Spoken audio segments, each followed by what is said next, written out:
There's been lots going on in Germany this week. I have 5 pieces of news to bring to you quickly today.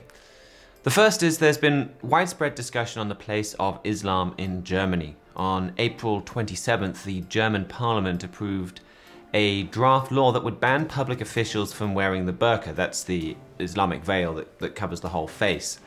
And with elections on their way, with immigration, with Islam high on the agenda anyway, this vote has got a lot of discussion going on this subject. And the German Interior Minister, he made waves on April 30th, where he published an editorial in Bild, which is Germany's most popular, most widely read newspaper. And he called for Germany to drop multiculturalism in favor of a German guiding culture or dominant culture.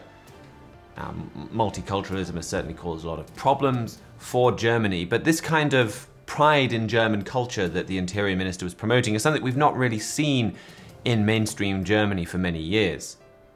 Second piece of news is that Britain and Germany have been falling out over the last week. It's not been a good week for Anglo-German relations. On April 27th, German Chancellor Angela Merkel said that Britain was suffering from illusions on the kind of post-Brexit deal that it could get from the European Union.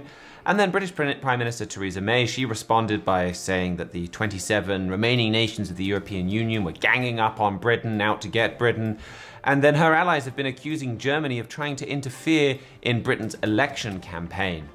The rhetoric from Germany over the last week and from the rest of Europe, it certainly made it look like the EU wants to punish Britain. Third piece of news is there's a far-right or neo-Nazi scandal building in the German military. On April 26th, German authorities arrested a lieutenant in the German army who's accused of plotting to launch a terrorist attack and then blame it on Muslim immigrants. There are reports that he was part of a far-right terror cell within the German army. And the German defense minister has said that superior officers looked the other way, and she even accused the whole German army of having a quote, attitude problem here. And if she's right, if the German army is turning a blind eye to the far right, kind of in the way the German judiciary did in the 1930s, that's something that's very concerning. Fourth piece of news, on May 2nd, Angela Merkel had her first visit with Vladimir Putin in 2 years. She traveled to Russia to talk with him. The visit was generally described as frosty, but German-Russian relationships are vital to keep watching. These two powers, they have a lot of interests in common.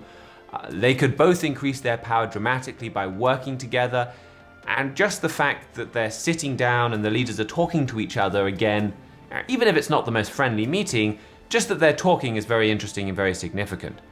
And then finally, far-left agitators attacked the police on May Day demonstrations across Germany. For example, in Berlin on May 1st, 8,000 police officers protesters took to the streets. They threw bottles, fireworks, they attacked police, and across Germany a total of 6 police officers were injured.